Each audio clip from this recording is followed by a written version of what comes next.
It all happened in 1708. On June 8th, the Spanish galleon San Jose was going back home to Spain from the Caribbean. In total, there were 17 ships. The captain of the San Jose knew they were in for some trouble, as English ships were lurking in that area. He knew they would be after the treasure loaded on the ships. The price of the treasure from the New World was so astronomical that it could turn the course of historic events in Europe upside down. In order to be safe, the Spanish galleon was to reach Cartagena de Indias. It's where we have Colombia now. But sadly, other things were predestined for the San Jose. The 4 English ships appeared. The galleon couldn't just escape them. There was no choice but to turn around and fight. Then all the chaos started. Red flags showing that the battle started. Firing cannons, the smell of gunpowder. Nobody knows exactly how it all ended. As dusk fell, it was hard to see clearly what was happening. The only thing that remained in history was the sinking flagship San Jose. Then, silence. No wonder that San Jose, being the flagship, was the most strategically important galleon. She would carry an insane amount of precious metals, such as gold and silver, pearls, and gems, such as emeralds. All of that went to stay on the bottom of the ocean for the next 3 centuries. But how come this lost treasure got so legendary? First off, the financial estimates made by scientists shocked people. The ship reportedly carried 7 million to 12 million pesos. Let's translate that to today's money. Yeah, it may not be the wealth that Elon Musk has, but it's around $10 billion. With that money, you could treat yourself to a couple of private jets, a whole car park of Lamborghinis, and a posh mansion. And you'd still have a lot of money left. You may think it all must have gotten rusty, just like the bits and pieces found in the Titanic. But when it comes to gold, things work differently. The Titanic didn't carry gold, or at least not that much of it. The jewels that were on the Titanic were personal belongings. And the cool thing about gold is that it never reacts with oxygen. It means that real gold won't rust or tarnish. So if your golden necklace got somewhat darker, it's a telltale sign it's not pure gold. It's an alloy, which is also cool, by the way, as you can easily clean it. Going back to San Jose's lost treasure, the golden coins there, even over 300 years later, were supposed to look the same way as the day they were minted. Now, going back to the place where the ship supposedly sank, remember I told you the captain wanted to go to the shore where Colombia is today? Well, on December 4th, 2015, the ship was indeed found in the waters of Colombia. As with many other important things today, the world learned about it from a tweet. It was sent by the Colombian then-president Juan Manuel Santos. People have been looking for the San Jose for decades, and once it was finally found, it only got more popular, and even more myths about it began to appear. One of the legends was told by Señor Santos himself. After the wreck had been found, there was a short radio interview. Thing is, the discovery was pretty unexpected. Many people spent a lot of time and effort looking for that wreck, and many of them even gave up hope of ever finding it. Juan Manuel Santos told a story about how the wreck had been discovered. There was an official event outside Colombia where he was accosted by a man. He looked like the famous writer Hemingway. He sported a white beard and had white hair. The only thing that Hemingway-looking man wanted was 2 minutes of Santos's time. The president conceded and listened to the man. What happened next was unbelievable. The man pulled out an antique map, more precisely, a carefully framed copy, and told the president that no one else knew about it. The man pointed to one exact spot.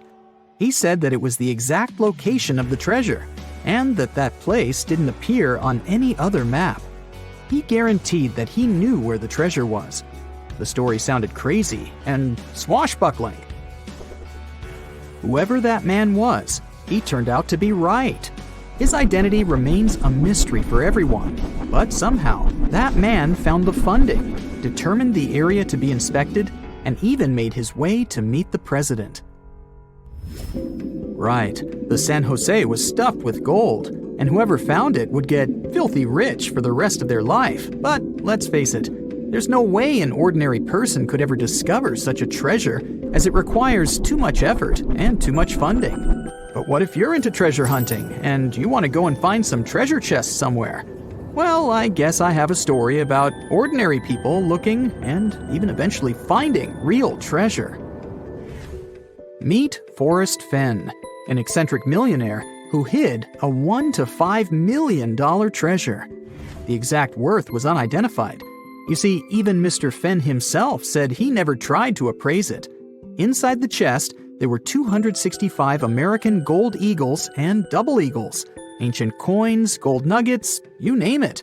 Forrest stashed the chest in the Rocky Mountains and announced the treasure hunt back in 2010. Now let's focus on a map for a little bit and see how vast the Rocky Mountains are. Basically, the treasure hunters were supposed to sweep the two countries, both the USA and Canada. At first, it was a small treasure hunt with only a couple of people who knew about it. But sometime later, there was pretty much a competition, as tens of thousands of people set off to look for the treasure. There was research stating that over the decade, about 350,000 people tried their luck looking for the mystery chest. To announce the hunt, Forest Fenn used a poem made up of 24 lines. The poem had some hints in it that most treasure hunters failed to decode.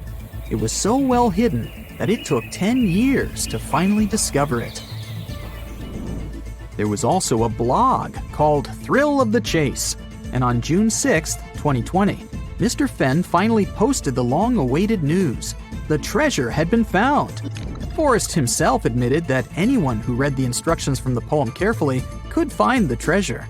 The poem created a lot of buzz on the internet, with many users trying to decode the 9 hints the poem had. Some of them even suggested the possible keys to decode the puzzle. Those speculations might have helped the person who eventually found the treasure. At first, even Forest Fenn himself didn't know who cracked all the codes in the poem, made it through the dense forest, and retrieved the chest. The lucky finder preferred to stay anonymous, and all we initially knew was that it was a man from the eastern United States. The winner sent a photograph to Forest Fenn, and thus the treasure hunt was officially over. Sometime later, though, he revealed himself. It was Jack Stewart, a former journalist and medical student. The treasure was hidden under a canopy of stars in a forest in the Rocky Mountains. The vegetation there is lush, so the chest was hidden deep within. The chest had never been moved from the place where it was originally hidden. The exact location is still unknown, but we know that the treasure was hidden in Wyoming. Jack admitted that not all the advertised treasures were found in the chest. A small gold frog on a necklace and a Spanish emerald ring were missing. Forrest indeed found the frog in his collection and gave it to Stewart, but he failed to find the ring. The treasure hunt created by Forest Fenn may seem extravagant, but he explained why he decided to start it. The only thing he claimed to have in mind was to give people some hope. If you come across a well in Portugal, resist the temptation to gaze into its depths. The inverted tower in the enigmatic city of Sintra sends chills through those who encounter it as it spirals down a daunting 88 feet into the underground. It certainly wasn't designed to collect water, yet its true purpose remains a closely guarded secret. Dating back to around 1904, this well could have been involved in a mysterious initiation tradition from the Knights Templar. The Templars had faded into history almost 6 centuries before the construction of this pit, but their enigmatic traditions were revived by later generations. So one theory says that candidates seeking to join the group back then had to confront their deepest fears by facing this well, descending its spiral staircase blindfolded. When they reached the bottom of the inverted tower, they removed their blindfolds and were faced with this frightening sight. The only way out of this dark labyrinth was to keep looking up and following the light. Now imagine yourself browsing the shelves of a used bookstore until you find a book with an alphabet you've never seen before. You decide to use an image translation app but find no matches. Intrigued, you buy the book. Then you show it to your friends and family, but nobody recognizes that alphabet. Rare book dealer Winfried Voynich probably experienced the same frustration back in 1912 when he acquired what would later become the most enigmatic book in the world. The work is known today as the Voynich manuscript, and it's written entirely in an unknown language that no one has deciphered yet. The pages of this 15th century codex are filled with botanical drawings, but these aren't typical daisies or roses. In fact, they don't resemble any plant species that we know of. What makes things even stranger is the illustrations of unfamiliar constellations and women swimming in green baths. Delving deeper into the realm of mysterious texts, we set off on a journey to the Qumran Caves near the Salt Sea in the Middle East. In 1952, a team of archaeologists stumbled upon 2 scrolls made of highly oxidized copper at the site. Unrolling them was a major challenge, so they decided to cut the scrolls into 23 parts to investigate them. Imagine their surprise to see Hebrew words like gold and silver popping up. But no, it wasn't an ancient invoice. It was more like a treasure map, pointing the way to over $1 million. Unfortunately, the treasure was never found. Not for lack of trying, though. You see, the quest isn't as easy as it may appear. Some of the copper scroll's vocabulary is technical, and some geographical locations remain a mystery. There's also one last possibility. Perhaps it's all a work of fiction, like a pirate tale from the old days. People talk about Mona Lisa's almost haunting stare that seems to follow you no matter where you stand. But here's a quick question. Does she have eyebrows? You got it right if you said no, and her complete lack of eyebrows adds another layer of mystique to her gaze. The most common explanation is that beauty standards were different, and perhaps plucking the hairs above the eyes was a thing around 1503. But take a look at other Italian paintings from that time, like La Schiavona or Portrait of a Young Girl. Yep, eyebrows. So, not everyone was entirely pleased with this theory, like French inventor Pascal Cotte. He spent 3,000 hours analyzing scans of the painting to dig through all the layers of Leonardo da Vinci's masterpiece. Now he claims that the Mona Lisa once had eyebrows, but they disappeared over time due to cleanings and restorations. Some historians, however, still question his findings, which means that Mona Lisa's style, or lack of it, remains an unsolved mystery. So, you decide to travel to Rio de Janeiro, and everyone tells you that Sugarloaf Mountain is a must-see. When you spot the mountain from a distance, you realize that the stone has a cavity. But around noon, the whole view changes. The shadow in that cavity takes the shape of a bird, an ibis to be precise. A local legend links this bird shape to the ancient Egyptian deity Thoth, as if the ancient Egyptians once visited Rio de Janeiro and were somehow inspired by the natural phenomenon. But it's probably just a big coincidence. I mean, literally. The real mystery, however, lies in the waters around Sugarloaf Mountain. In the 80s, archaeologist Robert Marks got a tip from locals about a treasure hidden beneath Guanabara Bay. He dove in and found quite a few Roman amphorae. You know, those ancient vases with 2 handles? His discovery could potentially provide evidence of a Roman shipwreck that might have reached Brazil 17 centuries before the Portuguese even set foot there. However, he couldn't proceed with his research, and to this day, the idea of the Roman presence on Brazil's coast remains uncertain. The true location of Cleopatra's tomb isn't the only ancient Egyptian mystery. Many secrets are carved into the walls of ancient structures, like in the Temple of Seti I. Take a close look at this hieroglyph, and you'll notice that it resembles a modern-day helicopter. Look to the right, and you'll see an engraving that looks like a submarine. Odd, right? The most reasonable explanation for this has to do with the legacies of different rulers. When a new pharaoh came to power, they had their own hieroglyphs added over the original ones.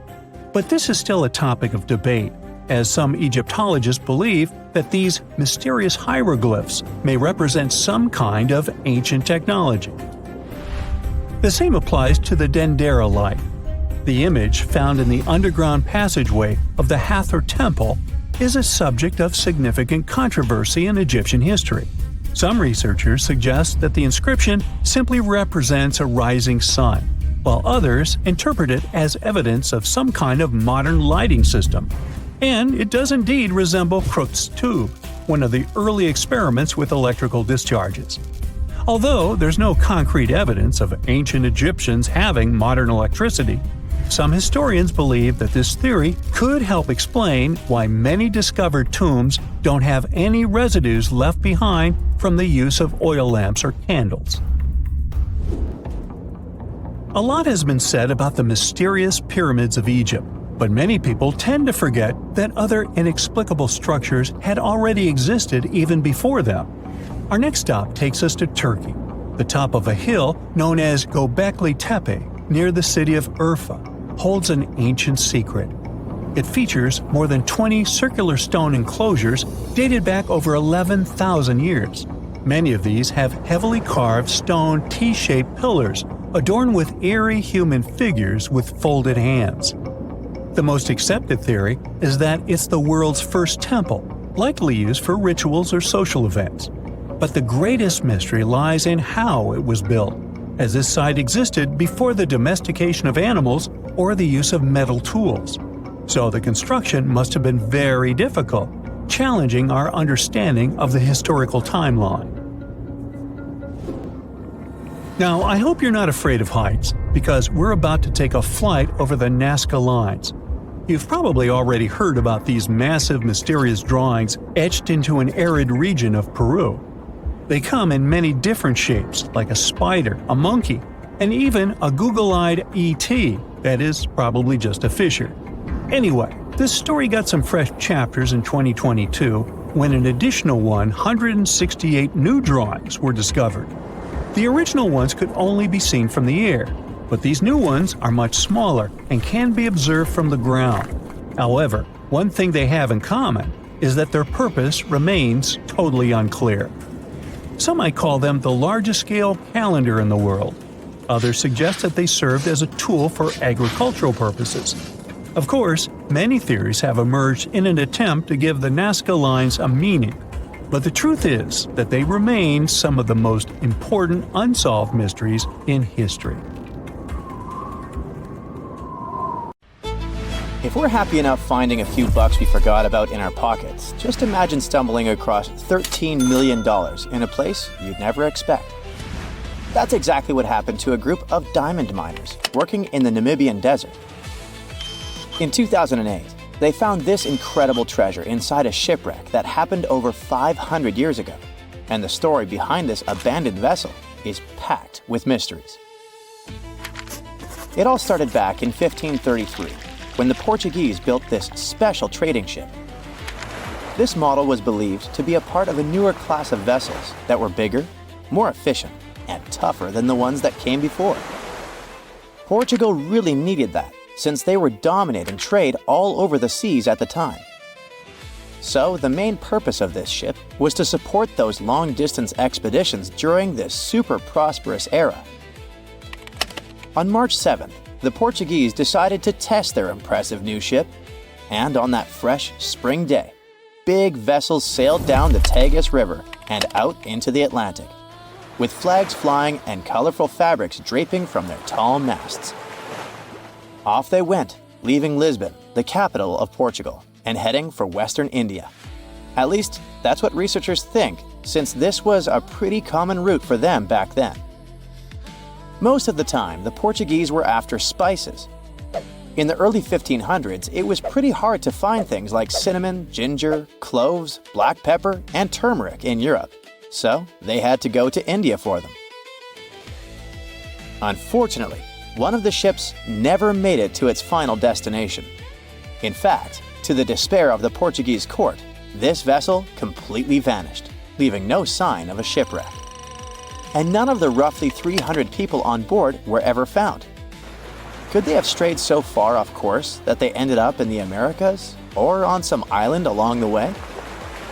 Well, anything was possible, and the ship, along with the mystery of its disappearance, became legendary.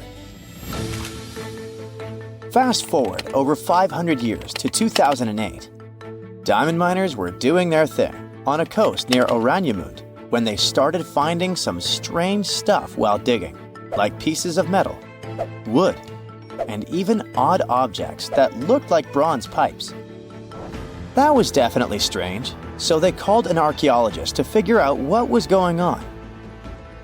When the archaeologist arrived, he noticed all sorts of strange bits and old pieces scattered around. Little by little, he began to identify those things. First, elephant tusks. Then a 500-year-old artillery piece. All of a sudden, it hit him. This was definitely a shipwreck, but what the archaeologist didn't realize at the time was that this shipwreck turned out to be one of the most significant ever found. Back then, it wasn't easy at all to convince the mining company that archaeologists had to keep exploring the site. But thankfully, they managed to, because on the 6th day of searching, they spotted a treasure. And they literally filled their hats with over a 25-pound mixture of Spanish and Portuguese gold coins. Turns out, this old abandoned ship was loaded with gold, tin, ivory tusks, and over 40,000 pounds of copper ingots when it met its watery and tragic end. In fact, specialists believe that the copper ingots played a key role in keeping the wreck so well preserved. The first reason is kind of obvious. The copper ingots weighing everything down, keeping the shipwreck remnants at the bottom of the ocean. And that was great, as 5 centuries of storms and waves would have washed everything away. But copper ingots were also important for another reason. Fish and other sea creatures might feast on wood, jute sacks, and leather shoes. But copper really ruins their appetite, which means a lot of stuff survived those 500 years at the bottom of the sea that it really shouldn't have. So yeah, against all odds, the treasure was preserved and in excellent condition. The gold looked shiny and intact. While it's impossible to prove beyond a shadow of a doubt that they had just found the legendary Portuguese vessel, all the evidence points to the fact that, yes, they did. One piece of evidence comes from an old Portuguese book that says that between 1525 and 1600, 21 ships were lost on the way to India, and one of them actually sank somewhere near Namibia, getting lost on the turn of the Cape of Good Hope. Bingo! From that point on, experts have been going over the wreckage, measuring, photographing, and scanning the site millimeter by millimeter with a high-tech 3-dimensional laser scanner. Their goal was to figure out what happened to this ship, or at least get closer to the truth. The first question they had to answer was, why was this ship so close to the coast of Namibia? We're talking about great sailors who probably knew that that stretch of coast was famous for its storms and fog. What happened then? It seems that 4 months or so after its grand departure from Lisbon, the fleet was struck and scattered by a huge storm. So the most likely explanation is that the combination of bad weather and heavy cargo forced the captain to run the ship aground on purpose. According to one theory, he dropped the front anchors and slowly beached the ship.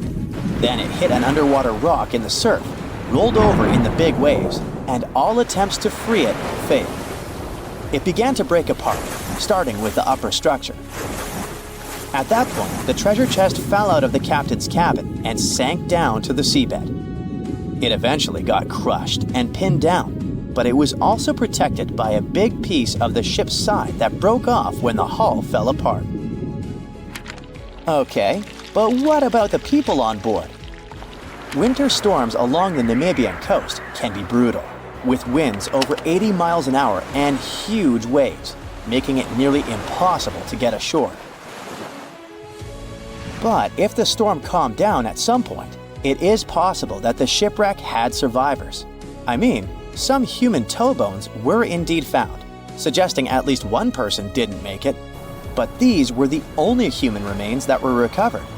There weren't many personal belongings found either, which leads archaeologists to think that most people on board likely made it to land despite the ship breaking apart. But we can't really say this was a happy ending. Yes, most of them might have survived the shipwreck, but they ended up in one of the harshest places on Earth, an empty stretch of sand and scrub for hundreds of miles. It was winter, so they were cold, wet, and exhausted, with no hope of rescue. Nobody knew they were alive or where to find them. Plus, no ships were likely to pass by, since they were far off the usual routes. Going back to Portugal seemed impossible. After the first round of exploration, researchers found that the ship's remains were scattered across 3 large sections along the coast of Namibia. In the end, more than 40 tons of cargo were recovered from the site, and thousands of different artifacts were found and cataloged, including lead, tin, textiles, and even some astronomical instruments. So, you might be asking, who got the gold? I'll just say that it didn't go to the miners or the archaeologists. According to the researchers involved, every single coin was handed over to the Namibian government. After all, that is the usual procedure for random ships found on the beach. But this case wasn't that simple, as there is an exception to this rule. If the ship found is a state ship, the country that owns it has the right to receive the treasure.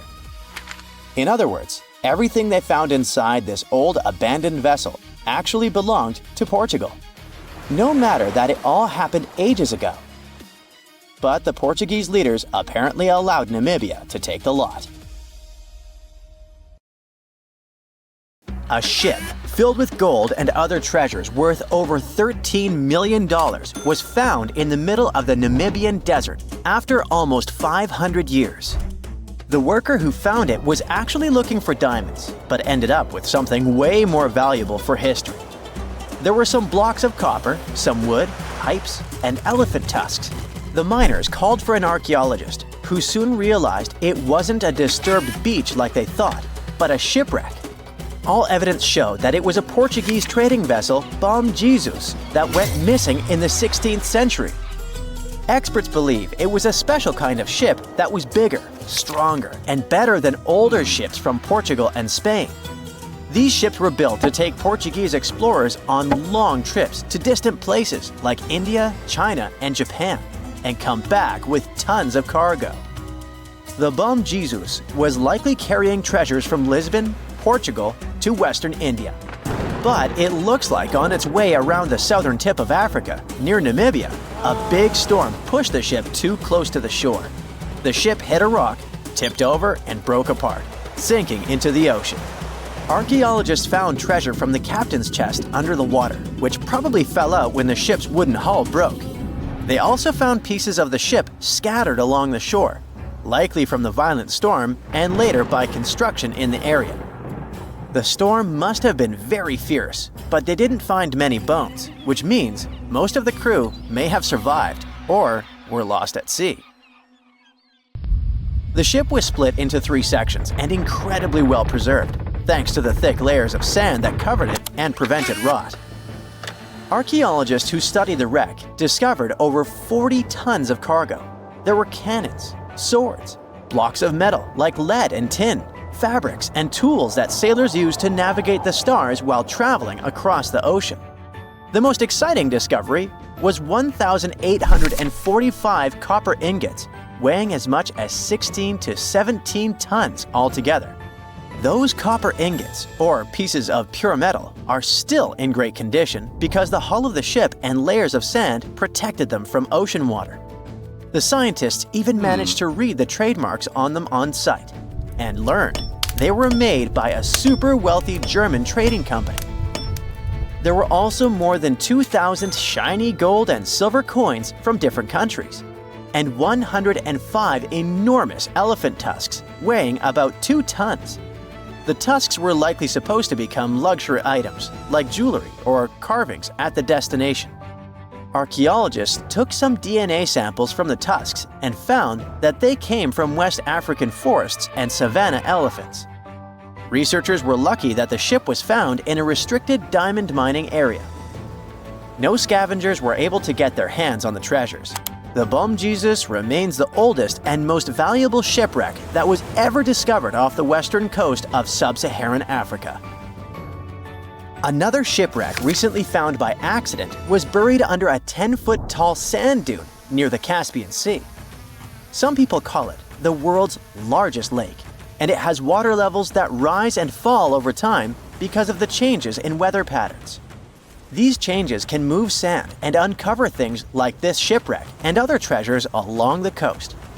As the dune slowly disappeared, the ship started to show. Before digging it out, scientists worried that waves from the sea might damage the wreck.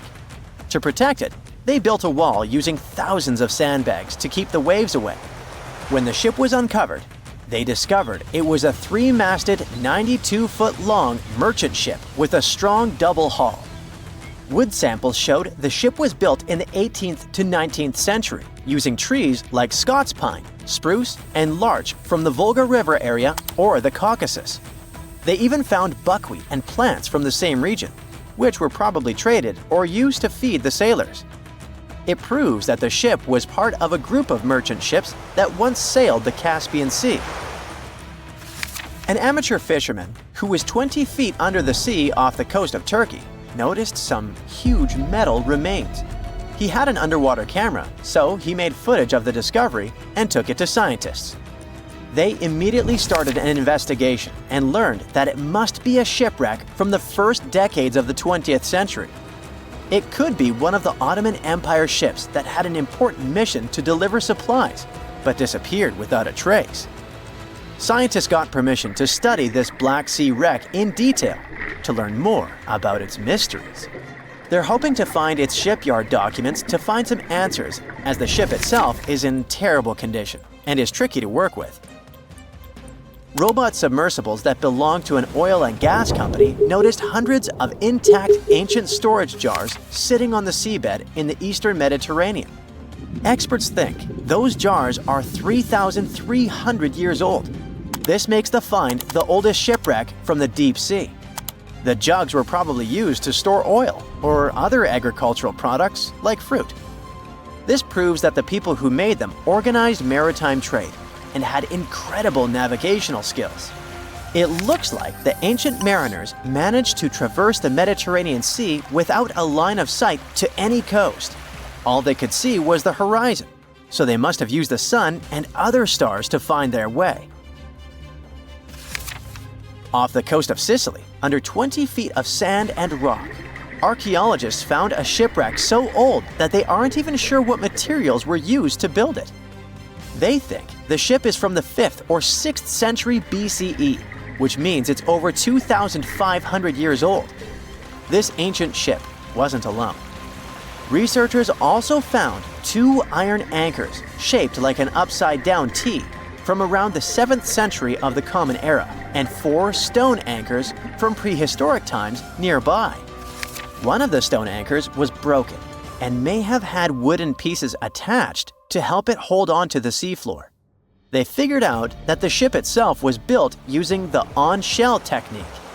The wooden planks of the ship were connected so tightly that they could support the ship on their own, with extra beams added just to make it stronger. Sadly, the ship's wooden hull is very fragile now because tiny sea creatures that eat wood have damaged it over the years.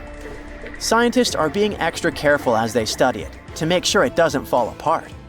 This discovery is such a big deal because it was built during a time when Sicily was super important for trade. Back then, the Greeks and Punics were trying to take control of the seas long before Rome became the ruler of the Mediterranean. By studying this ship, scientists hope to learn more about how people traveled and traded in those ancient times. One more shipwreck, this time off the coast of Kenya. Could be from Vasco da Gama's final voyage. This Portuguese explorer was the first European to reach India by sea around the Cape of Good Hope. Local fishermen discovered the shipwreck in question in 2013. When an underwater archaeologist came to check it out, he found some treasures at the spot: elephant tusks and valuable copper ingots. If this find really has to do with Vasco da Gama, then it must be from the 16th century. It was the year of his third and final voyage to India. Da Gama led a huge fleet of 20 ships, one of which was the São Jorge. Most of the ship is hidden under layers of coral, and a whole team of scientists are carefully digging trenches to find parts of the ship's wooden frame and hull. Okay, what if I tell you that the extraterrestrials we all imagine as little green men may actually look like very normal Earthlings and chill in Europe?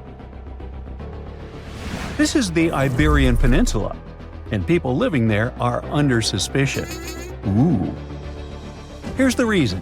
Somehow, parts of the most important artifacts that the Iberian civilization called Treasure of Villena are made of metal that simply can't be found on Earth, because it's metal from a meteorite. Now let's tackle this step by step. This is the artifact itself, and it's composed of 59 different objects: bowls, bottles, and bracelets. Is there a pattern there with all those bees?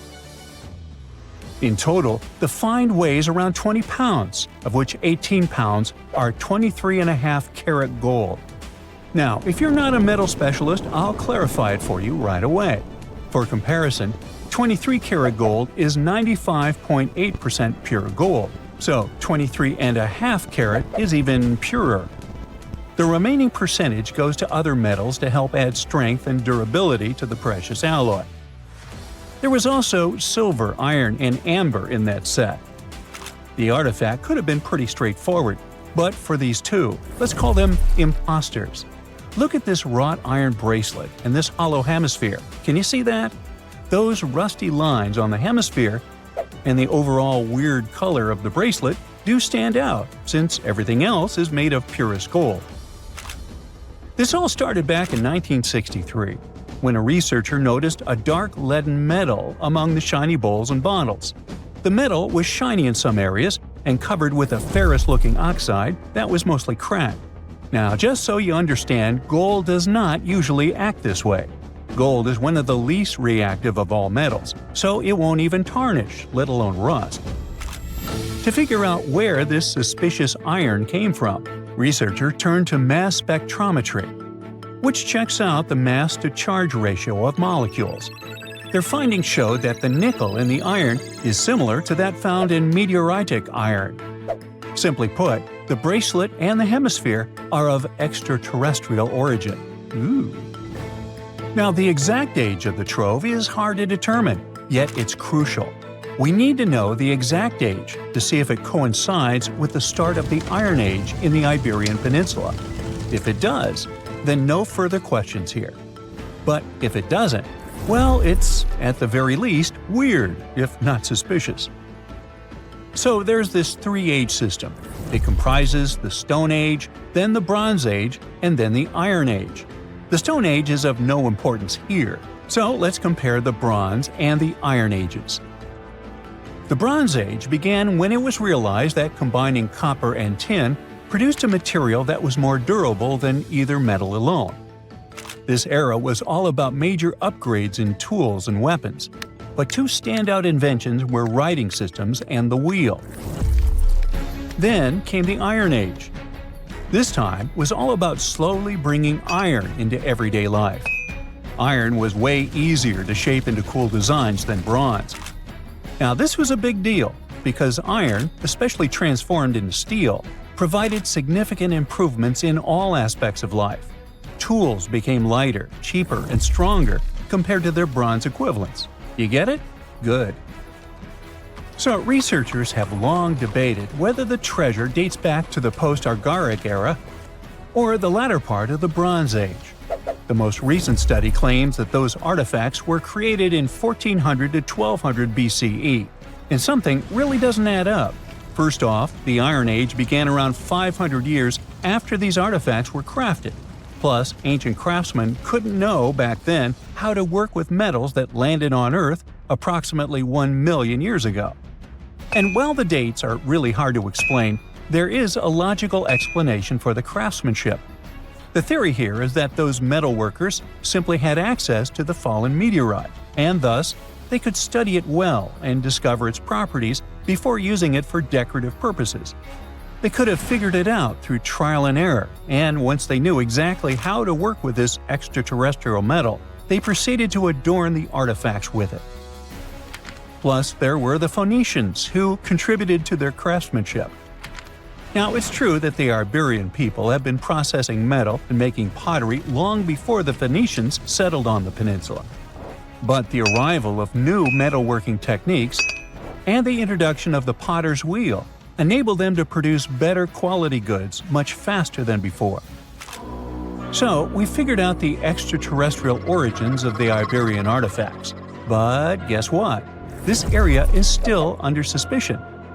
The reason for that is the language they spoke. You see, for most modern languages people use today, there will always be some proto-language. Say for Italian, Spanish, and French, it's Latin, hence their similarities. But wait, Iberian was largely spoken where modern Spain is, so why isn't Spanish similar to it? Well, the truth is, no language today is similar to the Iberian. Maybe only the Basque language, but it's because of some similarities found in their numerical systems. Basque is classified as a language isolate, or simply unrelated to any other known languages, and the only language isolate in Europe. The Iberian language is unclassified. While the scripts written in it have been deciphered to various extents, the language itself remains largely unknown. And look at the alphabet the Iberians had. Looks like it doesn't really belong to our planet. But hold up, this one might be a bit of a stretch. When the Phoenicians came to the peninsula, they brought along their alphabet to the Iberians. But honestly, the Iberians probably weren't keen on just copying someone else's writing system, so they tweaked it until it looked completely different. Let's just say they took some inspiration and ran with it. While linguists can guess to some extent how most characters sounded, actually translating the language is still completely impossible. The Iberian language was non-Indo-European and faded away over 2,000 years ago. And there aren't any similar languages left to help us out. Super frustrating, right? Yeah. We got over 2,000 Iberian inscriptions from tombs, coins, potteries, lead plates, and even cave wall carvings. But aside from a handful of words, we're totally in the dark about what they mean. Now, if we could understand their language, we might have learned that they were great thinkers and all, but we can only contemplate the works of art they left. Iberian culture has a lot of amazing stuff made by talented artisans. We're talking about not just metalwork and ceramics, but also detailed sculptures, textiles, jewelry, and other personal bling. But here's the catch. Making all those luxury items depended a lot on a big farming class. At the heart of Iberian society, most folks were involved in farming and taking care of livestock. Depending on where you were, the types of farming varied. For example, up in the north, they were all about growing grains, while down in Valencia, they focused on producing olive oil and other agricultural aspects. In the west, raising animals was the name of the game. Still, we don't have much information about the day-to-day lives of the many people doing this essential work. Yet, on the flip side, we know a lot about the upper class of Iberian society, who control these agricultural resources and hire the artisans. By the 7th century BCE, we start to see a group of Iberian princes who were living the good life, trading with the Phoenicians and enjoying fancy luxury items. You can spot this elite class in their burial practices. Cremation was the go-to method for funerals among the Iberians, and wealthy individuals were often found in cemeteries with all sorts of lavish goods and funerary sculptures that give us a peek into the fashion and hairstyles of the rich. Interestingly, starting in the 6th century BCE, there was a noticeable drop in the number of recognizable burials, which suggests that these elaborate funeral customs became more exclusive to a small elite. Meanwhile, the fate of the majority, farmers, artisans, soldiers, and laborers, who made up a big chunk of the population, remains a bit of a mystery. It used to be a pretty advanced civilization, but it vanished without a trace. Researchers think it could have been due to some massive earthquake, but so far, we don't know for sure.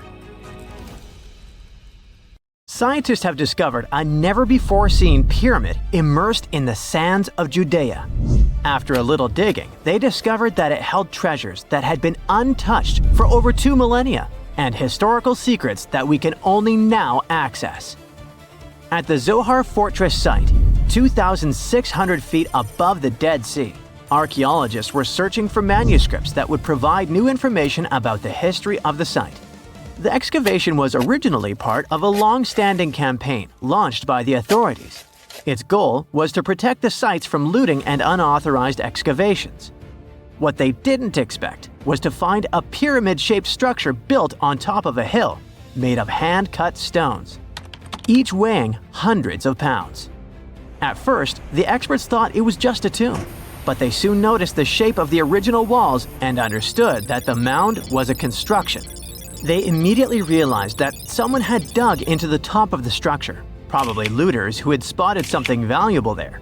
Luckily, most of the structure was still buried in sand, so the most valuable finds were hidden from sight. In the first week of excavation, volunteers found fragments of papyrus, bronze vases, and even ancient furniture, which were exceptionally well preserved. The desert climate had been a great ally in preserving those artifacts over the millennia.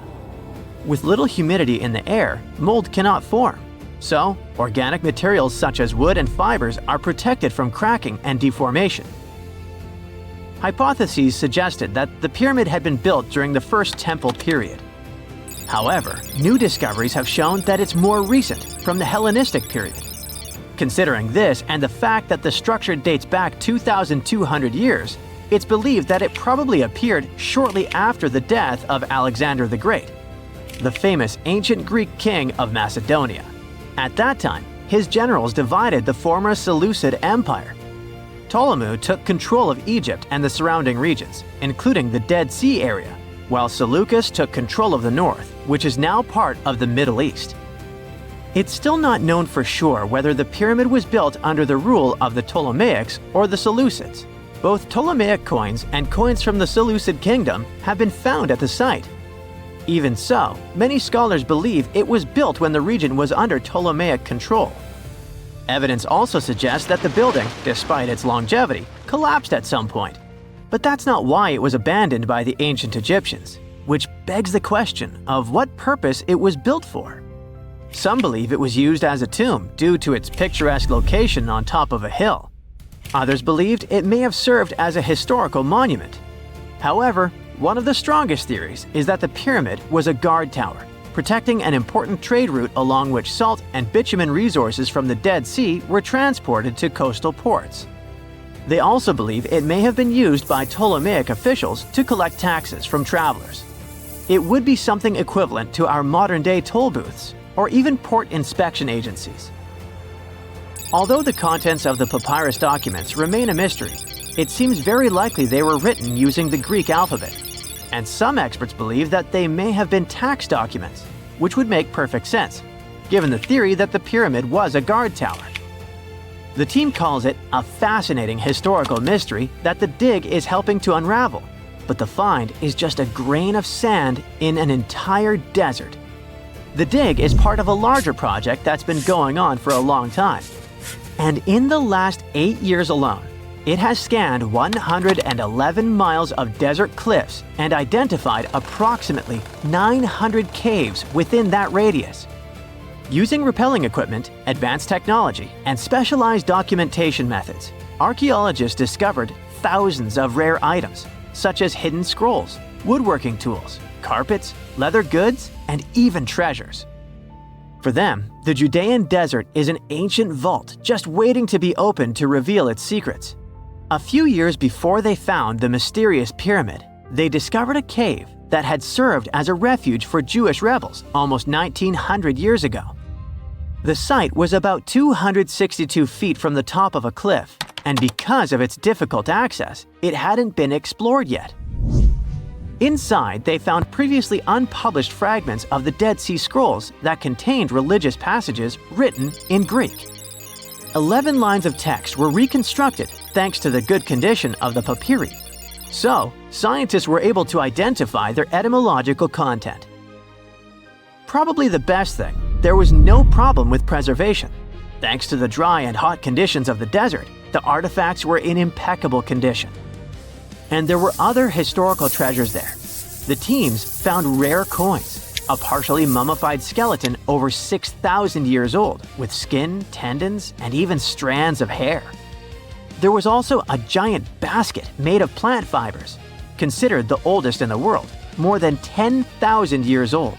With a capacity of up to 26 gallons, it was made about 1,000 years before the invention of ceramics. Speaking of historical treasures, there's another one that has caught the attention of the scientific community. A small piece of fabric that is around 3,800 years old. But it's more than just simple fabric. Dyed with the rare scarlet paint mentioned many times in ancient religious texts, this find is the oldest known evidence of fabric painted with a dye made from insects known as scarlet worms. This is where the intense red hue comes from. It was a highly valued color, like royal blue and purple, because those insects lived in oak trees and could only be harvested for a short period during the year. So, those dyes were reserved for sacred fabrics, such as priests' clothes, marking status and religious importance. And although this discovery had great significance for archaeology, its size was actually tiny, measuring less than 1 inch. The fragment was discovered in 2016 during excavations in the so-called Cave of Skulls, but it's not known exactly how this fabric got there. According to experts, it's evidence that people knew how to dye wool fibers already 3,800 years ago or so. It also provides us with proof that the ancient textile industry already used animals at about the same time people began to create written sources. Fabrics painted using this type of dye were recorded in more recent periods. But what makes this piece really special is the fact that it is much older than any other. Another important discovery was made in 1980, when scientists found a seed that was over 1,000 years old, which turned into a mysterious tree named Sheba. They spent 14 years cultivating this plant, which is now about 10 feet tall, only to discover later that it could belong to an extinct lineage of trees that had grown in the region. The seed dates back to a period between 993 and 1202 CE, and they believe that Sheba may be a biblical tree commonly associated with healing. Although it's not been possible to identify the exact species, since the tree hasn't flowered, we know that it belongs to the genus Commiphora, which is related to famous African plants, such as the myrrh tree. But time has revealed something even more special. Its leaves and resins are rich in compounds that have medicinal, antioxidant, and even skin-soothing properties. This means that the tree may represent a forgotten lineage whose resin had medicinal value and was mentioned in ancient texts. This brings to light how ancient people dealt with botanical medicine. For over 3,000 years, no one knew this place even existed. And then, out of nowhere, archaeologists digging near Alexandria uncovered something absolutely shocking: a forgotten Egyptian city.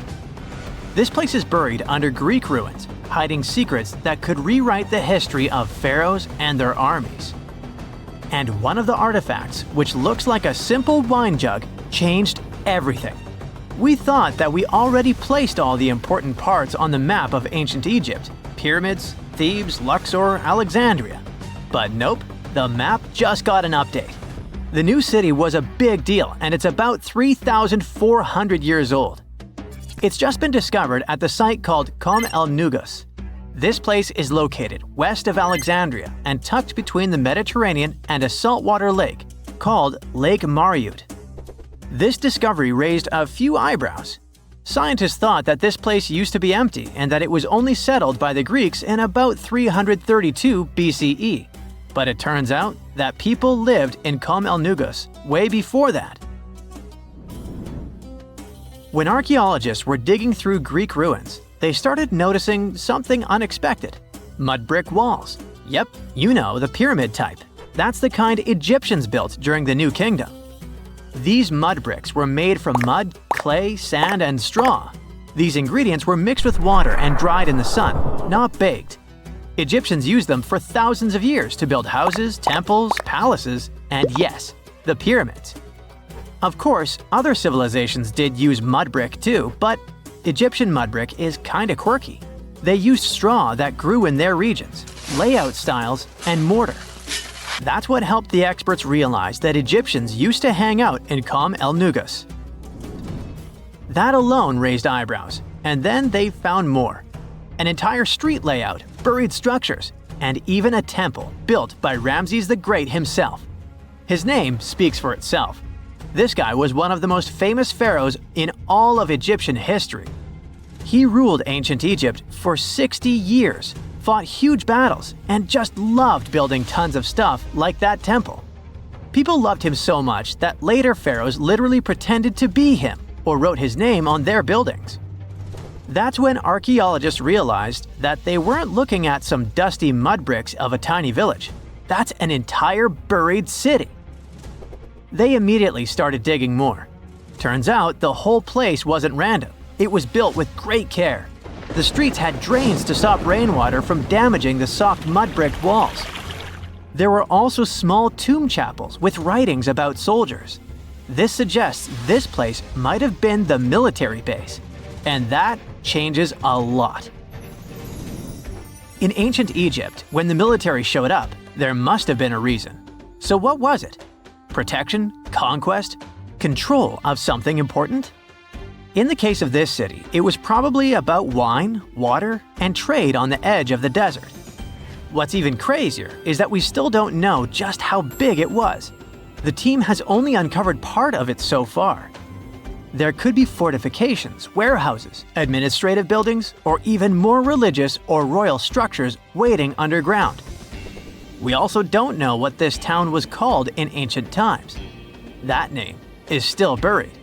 But it might be uncovered someday, maybe inside a wall, maybe on a scroll, maybe on another broken jug. One of those already turned out to be a mind-blower. A chunk of a ceramic jar, called an amphora, had a royal seal pressed into it, and that seal bore the name Meritaton.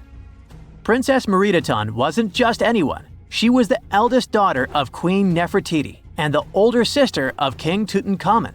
Yes, that's right. Both Nefertiti and King Tut were involved here. All that was about a century before Ramses the Great built one of his temples here.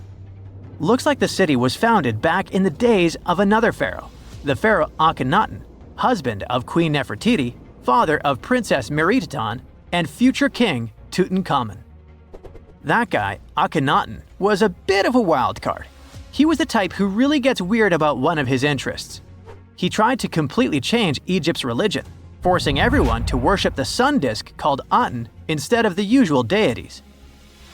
He basically told all Egypt that all their mythology was wrong, and from now on, there will be no more Osiris, no more Thoth or Set. Just raw sunlight only, people. That's known in history as the Amarna period. And he went all in, changed his name, built an entirely new capital city called Amarna in the middle of the desert, redesigned temples, rewrote hymns, and even banned traditional religious imagery. Even the art got wild at the time.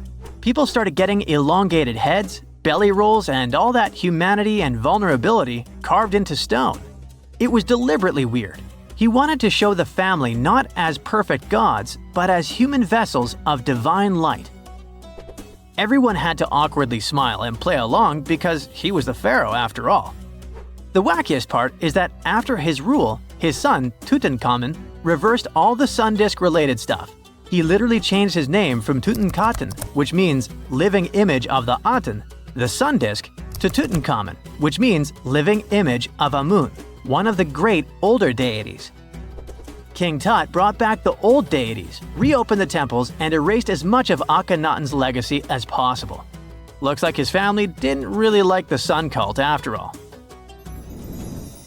Meanwhile, this discovered wine jug shows that the city was probably active, thriving with life during Akhenaten's times.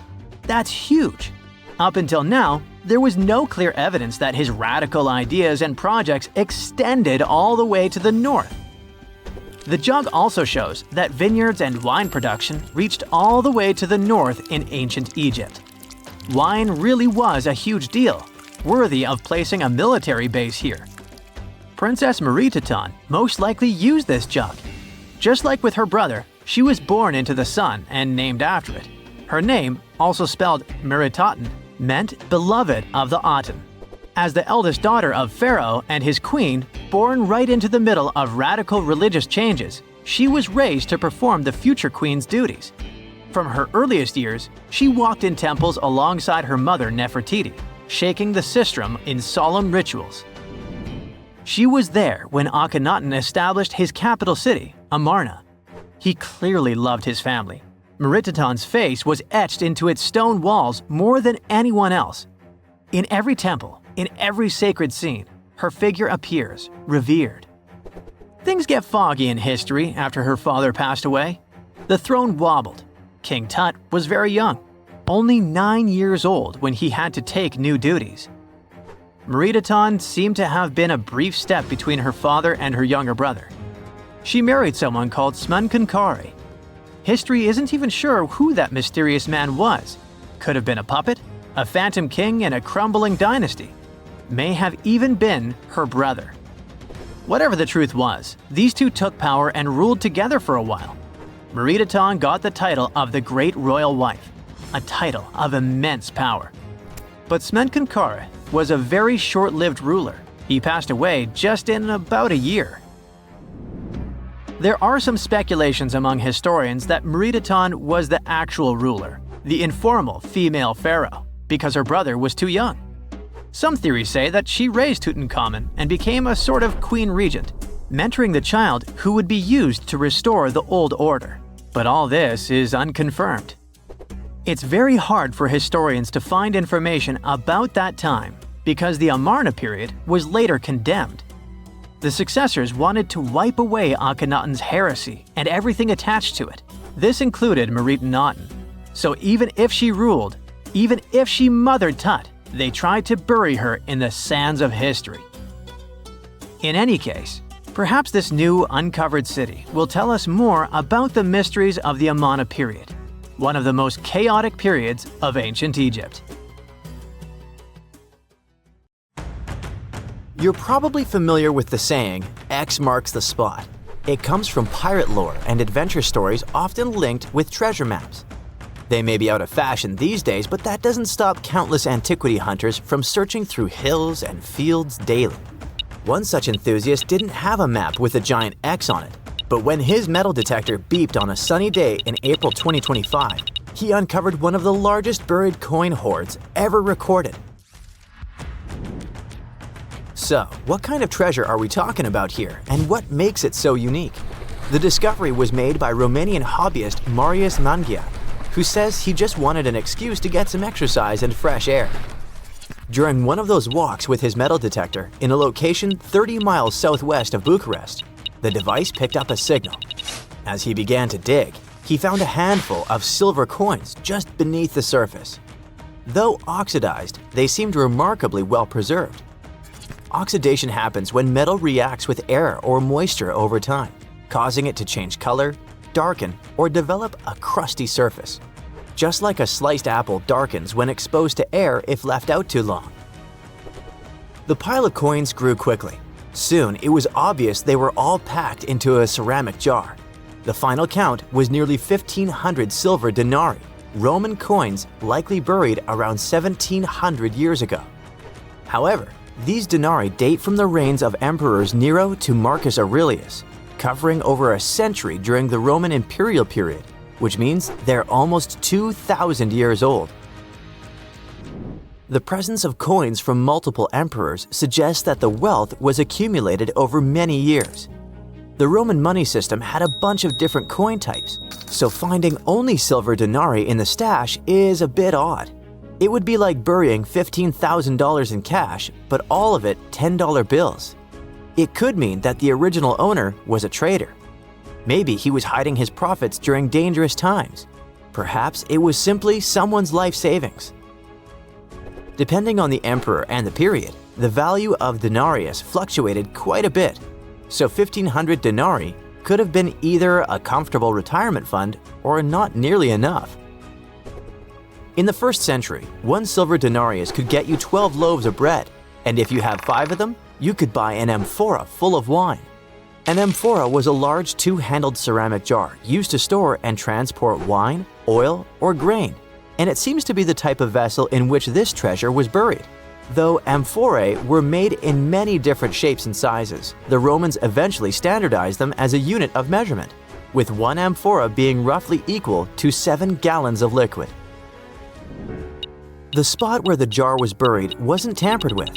This might indicate that the hoard remained undetected all this time, but the amphora had already been broken when it was found. But why would it be broken, and what could that mean? While the exact cause of the breakage has not been explained yet, archaeologists say it may have been broken on purpose as part of a protective ritual before burial. In some ancient cultures, ritual vessels were deliberately damaged as a symbolic act. Maybe it means the jar had done its job, either as an offering to the gods or to keep someone from stealing it. You can have my silver, but I'm not giving you my precious jar. However, such rituals were not common in Roman culture, so it's a mystery for now. Perhaps it broke because the jar contained silver while being exposed to 2 millennia of soil pressure, freeze-thaw cycles, root growth, or a blind mole rat trying to find its way around. Although the amphora and its silver are now being preserved and examined by experts, their discoverer almost ended up unrewarded. After finding the hoard, he had to notify the police so they could secure the site. However, he was under pressure because in Romania, you have 72 hours to report any significant historical find. Unfortunately for Mr. Mangiac, he ran into a problem since it was a holiday and the offices he needed to contact were closed. He spent the following 2 days meticulously photographing every single coin before finally being able to present his findings to the authorities. While the exact amount of prize Mr. Mangiac might receive isn't publicly known, Romanian law typically awards 45% of a discovery's appraised value to the finder. Not a bad outcome for what started as a casual walk with a metal detector. Meanwhile, the site itself had been declared an archaeological zone, and any future digging will be done under expert supervision, which means that this story might have a follow-up one day. But for now, let's focus on what makes metal detectors beep and see if there are more hidden troves to be found around the world. Today, most hobby-grade detectors rely on something called VLF technology, where VLF stands for very low frequency. When you sweep the detector over the ground, its coil sends out an invisible magnetic field. If something metallic is within that field, for example a nail, a discarded wedding ring, or ancient Roman silver, it bounces back a signal. The device picks that up and beeps to let you know something's there. The stronger the signal, the closer or bigger the object probably is. Basically, it's using electromagnetic induction to make buried metal respond, like calling into a cave and listening for the echo coming back at you. Fun fact, bats use a similar principle to detect what's in their environment, but with sound. It's called echolocation. If you yell in a cave and disturb a bat, it might send out high-pitched clicks that bounce off objects and return as echoes, helping them pinpoint everything around them. Doesn't matter if it's a tiny insect or a pesky human in complete darkness. Metal detectors use magnetic waves. Bats use squeaks and echoes. Now, if all this got you curious about grabbing a detector yourself, what are some major locations to consider? Mr. Mangiac simply went for a walk, but for many, it's a rewarding hobby that helps history and also pays off well. And not just in Romania, but all over the world. In the UK, regions like Norfolk, Suffolk, and Lincolnshire have become hotspots where enthusiasts regularly uncover Roman coins, Viking relics, and medieval artifacts. During the Iron Age, burying valuables was a common practice. Some researchers think it was done as a way of storing valuables. Others think it was part of a ritual. But either way, many of those hoards could still be there. France also has plenty of stuff hidden beneath the ground, including ancient Roman and Gallic treasures. In the Netherlands, someone recently uncovered a fragment of an extremely rare Viking sword.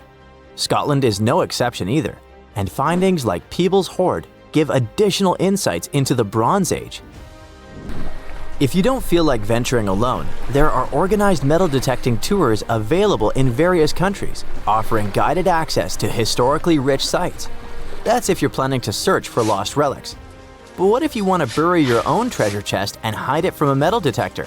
How far do you need to dig? Most hobby-grade detectors can spot a large object close to 3 feet deep. Smaller stuff like coins, just 6 to 8 inches. We also have to take into consideration that wet ground can actually boost detection. It helps signals travel better and makes buried metal easier to spot. On the other hand, professional, expensive detectors that use advanced technology can detect large metallic targets at depths of almost 100 feet, especially on a rainy day. But unless you bury your chest in a strategically important place, odds are it'll stay uncovered. Just don't forget to mark the spot on your map with an X. You'll never believe this. Wait, maybe you will. Scientists have discovered stolen treasures worth $138 million on the ocean floor near Madagascar. Well, whatever. Let's be honest. It gives you little pleasure to hear about treasures that you'll never get. However, the story surrounding this find is just like an action movie. So here's the scoop about it.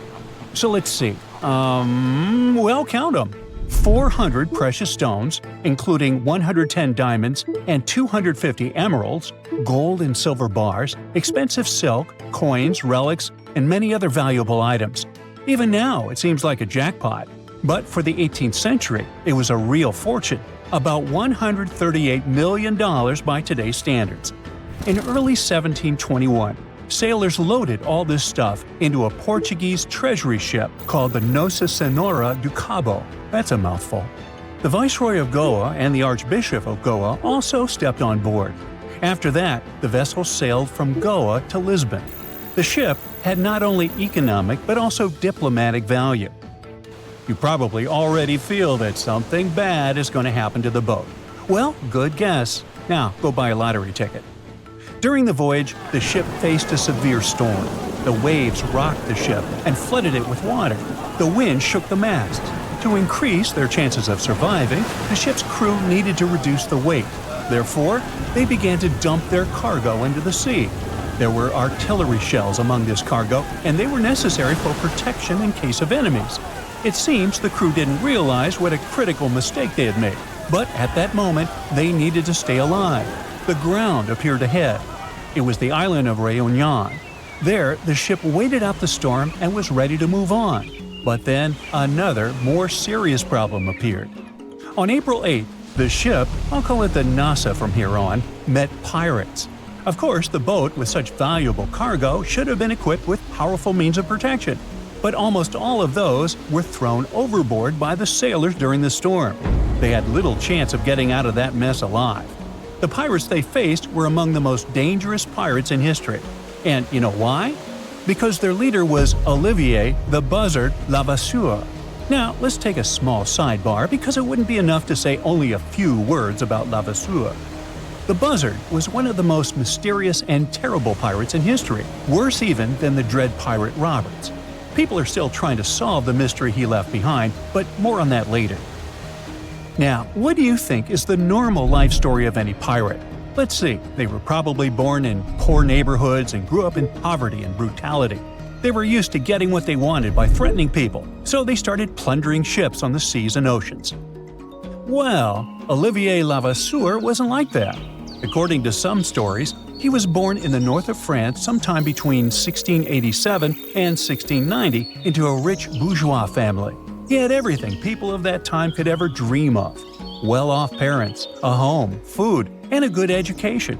He dreamed of becoming an architect, a priest, or a naval officer. In the end, he chose something close to the third. From 1701 to 1714, there was a great conflict in Europe. Different countries tried to control the Spanish Empire.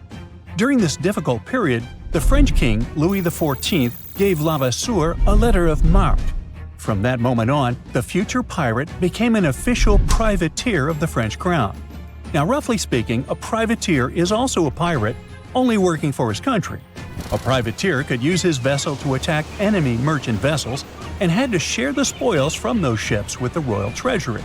So Lavasour became a legalized pirate. The king provided him with a good ship and finances for effective work. According to legend, while serving the king, Lavasour got an eye injury and began wearing a blindfold. That's when the classic image of a pirate with a black eye patch appeared. But this story is a legend. Probably. Lavasour learned how to rob other people's ships quite effectively. His toughness and skill helped him get a lot of treasures. At some point, he didn't want to share the loot with his country, so he decided to turn from a privateer into a free pirate. In addition, he dreamed of long-distance voyages and adventures. He wanted to rob ships not only in European waters, but in the far reaches of the Caribbean and South America. His pirate life lasted about 15 to 17 years. According to stories, in the beginning, he joined the crew of English pirate Benjamin Hornigold. He also collaborated with Samuel Black Sam Bellamy, one of the richest pirates in history. He robbed ships along with the famous Edward Teach, who you probably know as Blackbeard. Having spent a lot of time with such famous pirates, Olivier Lavasour himself became famous for his thoughtful attacks, knowledge of maritime affairs, and compliance with the pirate code. There's a pirate code? More like guidelines. He ensured the order, discipline, and behavior of the crew. Thanks to this, he managed to commit one of the most daring robberies in history during the encounter with a Portuguese ship, Nazca, etc. So the pirate hijacked the ship and grabbed all its goodies. The Viceroy of Goa and the Archbishop of Goa were also captured. The pirate released the Viceroy later for a big sum, but the fate of the Archbishop and the rest of the passengers remains, well, unknown. After that, the pirates sailed with the loot to the island of Sainte Marie. In the 18th century, it was a place that no European colony paid attention to. There was no authority there, which is why pirates adored this crossroads in the Indian Ocean. Dozens of pirate crews used this place as a hangout. The anchorages of this island were located close to the main sea routes. This meant that pirates could quickly board their ship and set off to plunder vessels and then return. The fate of the Nazca and its valuable cargo remained unknown. For more than 300 years, researchers and historians have been trying to find the treasure and have only recently come closer to the answer. The ship wreckage was found near the island of Nossi Baraha in a harbor about 400 miles west of the place where the pirates had attacked the ship. Using sonar and remote sensing, experts created a map of the seabed and found fragments of a ship similar to the wreckage of the Nazca. They also found artifacts nearby. There were many wrecks of other ships in this region, so it took more than 2 decades to identify the find. Fortunately, the scientists were able to confirm that they had found the legendary ship. They discovered more than 3,000 objects and fragments that indicated that the wreckage belonged to the merchant vessel. Chinese porcelain, sculptures, ceramics, European coins, African shells, exotic spices – all this ended up on the seafloor. But where are the treasures that the pirates took? No one knows. But fortunately, we all have the opportunity to find out where one of the biggest pirate caches of all time is located. In 1724, an amnesty was granted to all pirates who sailed in the Indian Ocean. The French king freed them from persecution in exchange for the pirates sharing the loot. Lavasour didn't want to share with anyone and hid in a highland in the Seychelles. From that moment on, the hunt began for him. Lavasour managed to hide from the French authorities for several years, but then he was caught in Madagascar. On his last day, July 7, 1730, Lavasour ripped a necklace off his neck and threw it to a crowd of people. He said, "Find my treasure, the one who may understand it." The necklace contained a mysterious cipher which, according to the pirate, could lead to his hidden treasure. The cargo of the Nazca, worth $138 million, was far from the only loot. But where can we find all of it? Well, people are still trying to solve the mysterious cryptogram of Lavasour. However, many think that the story about the cipher is a fake. The first reports about it appeared only in the 1930s, so maybe it's all made-up rumors. Or